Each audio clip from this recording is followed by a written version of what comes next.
Salut, quoi de neuf? La dysphagie est une altération ou une difficulté à avaler. Ce symptôme est fréquent chez les personnes atteintes d'une lésion cérébrale, d'une maladie qui entraîne une détérioration neurologique, mais aussi de maladies qui causent des lésions anatomiques. Une mauvaise déglutition peut entraîner des problèmes de malnutrition et de déshydratation,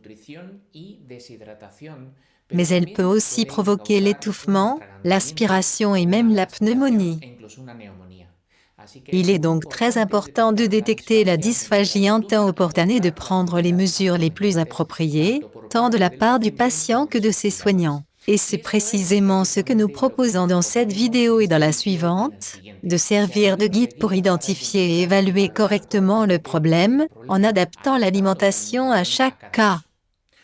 Une précision importante, il s'agit ici des dysphagies neurologiques, qui représentent 4 cas sur 5 chez l'adulte, qui surviennent brusquement, mais peuvent être inversées dans une certaine mesure. Voyons voir ce que le symptôme. Tout étouffement au moment de manger ou tout de suite après, tout aliment, mais surtout les liquides. Des éclaircissements fréquents de la gorge sont également un bon signe, tout comme des changements dans la voix ou une dysphonie. Bave, difficulté à contrôler la salive, difficulté à manipuler les aliments dans la bouche, ce qui entraîne une utilisation prolongée, l'ingestion de petites quantités et même la présence de débris dans la bouche.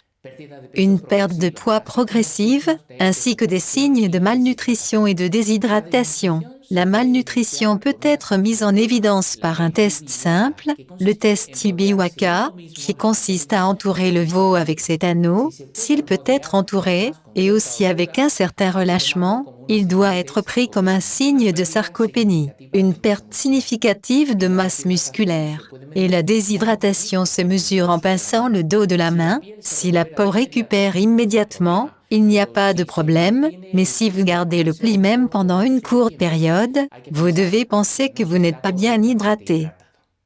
La fièvre sans autre explication est aussi un signe possible de dysphagie, ainsi que d'affections respiratoires répétées. Si nous avons détecté un ou plusieurs de ces signes, il est temps d'obtenir une évaluation professionnelle et d'aborder le problème en individualisant les solutions. Une étude bien menée permettra de prolonger l'alimentation orale, d'éviter les complications liées à la nutrition, ainsi que les complications respiratoires potentiellement mortelles. Et en même temps, favoriser la récupération en adaptant l'alimentation ou, au contraire, établir des alternatives à l'alimentation orale, comme la sonde nasogastrique, SNG, qui atteint l'estomac, la sonde naso-entérique, SNE, qui atteint le petit intestin, ou la gastrostomie endoscopique percutanée, GEP, qui permet aux aliments de traverser la paroi abdominale pour rejoindre l'estomac. Et jusqu'à présent pour aujourd'hui, dans les prochaines vidéos, nous verrons plus en détail ce qu'il faut faire en fonction du type de déguisement. Merci beaucoup.